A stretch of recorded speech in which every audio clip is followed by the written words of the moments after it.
I want to take this opportunity first to thank the organizers for inviting me to this event.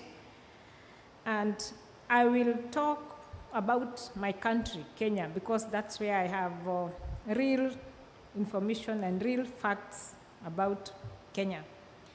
And Kenya recognizes the interconnectedness between energy, climate change, and the people. And as a country, we have been making significant strides in realizing the objective of Sustainable Goal number 7, that is ensuring access to affordable, reliable, sustainable, and modern energy for all, particularly in electricity access. When it comes to building healthy and resilient communities, cooking is very, very key. But it's good to note that despite the remarkable acceleration of electricity access in Kenya, use of biomass has continued to be the predominant source of energy for cooking, where 68% of our primary energy supply for cooking is from biomass energy. The current situation in Kenya is that cooking is dominated by firewood, LPG, charcoal, kerosene, but many families use more than one of these fuels. You find that somebody will be cooking with firewood, and at the same time, they also buy LPG to cook different types of food. Others have different combinations of these types of fuels.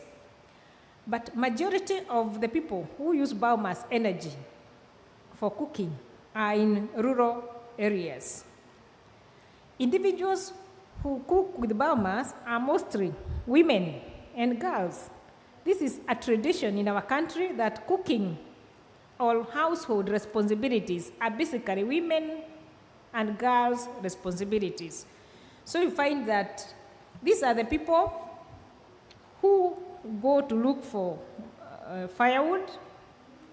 They are the ones who go to buy firewood. If you don't have firewood within your farm, you either buy or you walk long distances to the forests to look for the same for cooking, because you have to cook. People have to eat. That is whether you have clean energy or dirty energy or what, a household has to have food on the table each day. So women, as they look for firewood, as they look for the biomass energy, they are exposed to risks of harassment.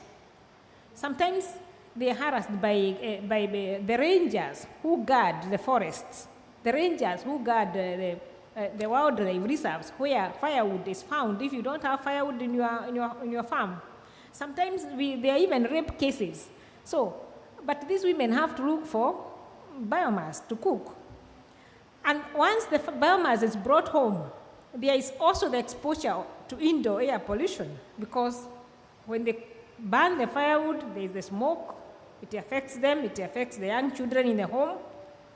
And if they don't get enough biomass to cook, there is what we call the negative coping mechanisms, where they switch to less nutritious foods, which require shorter time to cook. Sometimes the food is undercooked, or sometimes the meals are reduced to 2 meals per day, or even 1 meal per day, depending on how much biomass you have. And then there is the issue of environmental degradation. When firewood is cut, a lot of it is cut, people have to cut day in, day out. And this is also very frustrating to the Kenyan government, where we have an objective of attaining at least 10% of our forest cover. But now, when people continue cutting, this is reduced.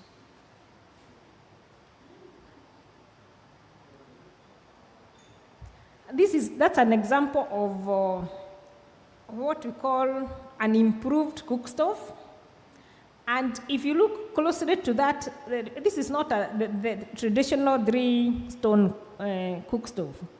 But if you look at the back, at the wall, you can see it's dark, meaning a lot of soot from the firewood is emitted. But it also shows that the women or the woman who is using this particular kitchen also breathes this kind of air. So you can imagine her lungs are very, very unhealthy. It's very, very unhealthy to use biomass for cooking. Okay, now let's look at what kind of, what can we do? There is need to focus on other forms of energy to reduce harvesting of fuel wood. So this is where now solar cooking comes in, because solar requires no fuel and it reduces demand on firewood. Solar cooking has very many social benefits. For example, food security. By this I mean, when the woman is cooking proteins, which require a lot of biomass, using solar, she has no worry that the firewood is getting depleted. She can easily cook the food. It can be nutritious for her family. And then she does not breathe that gas that is, the dirty, the particulate matter. She does not inhale that carbon dioxide and other gases that can affect her lungs.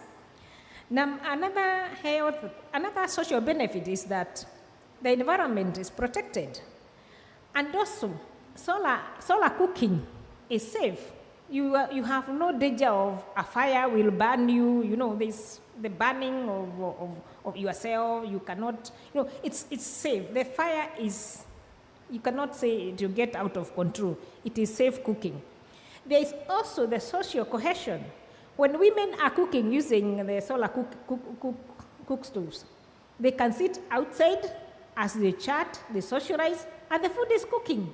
So there's no, you don't worry about going to put more firewood, to add charcoal to your food. The food cooks as you socialize outside. And then it is also clean. Cooking is clean. Your sufurias are clean. You don't dirtify your hands. It's clean. Everything around it is clean and hygienic. And then another thing is, in Kenya, there's abundant solar energy. It's free. It's all over the country. So why not take advantage of it? Then land continues to diminish, especially even in the highlands. And as the land diminishes, it means biomass energy also diminishes. So why not take advantage of solar cooking and use the solar cookers for cooking? There are so many opportunities available, and Solar Cookers International has shown the way. Through their collaboration with other partners, they have been promoting solar cookers in the arid areas of Kenya. For example, in Kakuma refugee camp. And I want to point out that the solar cookers that are being used in Kenya, they are being manufactured in our own country. So there is also an opportunity to scale up the solar cooking in that industry through what we call the Juakali sector or the informal industries, where many more can be manufactured, thereby creating jobs for our youth, creating jobs for so many people within that particular industry. And another opportunity is that Kenya is a global leader in promotion of renewable energy. And the country is determined and on course to achieving 100% access to clean cooking by 2028. So, anybody interested in promoting solar energy, solar for cooking, there is that opportunity in our country. You are welcome to come and invest in clean cooking using solar. And also,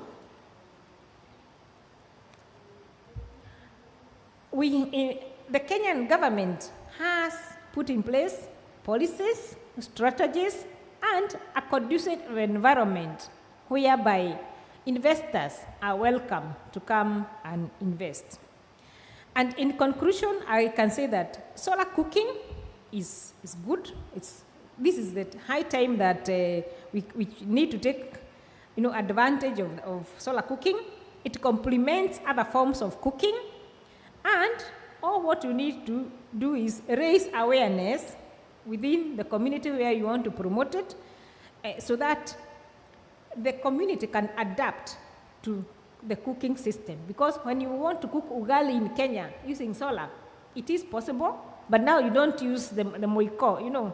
We call it a moiko, where you use it to turn your ugali. This is when you use solar cooking, this is a way you do it. So you have to kind of adapt to a new form of cooking. And I want to say thank you to all of you for listening, and thank you to Solar International Cookers and all the organizers. And we look forward to all of you coming to invest in Kenya on solar cooking. Thank you.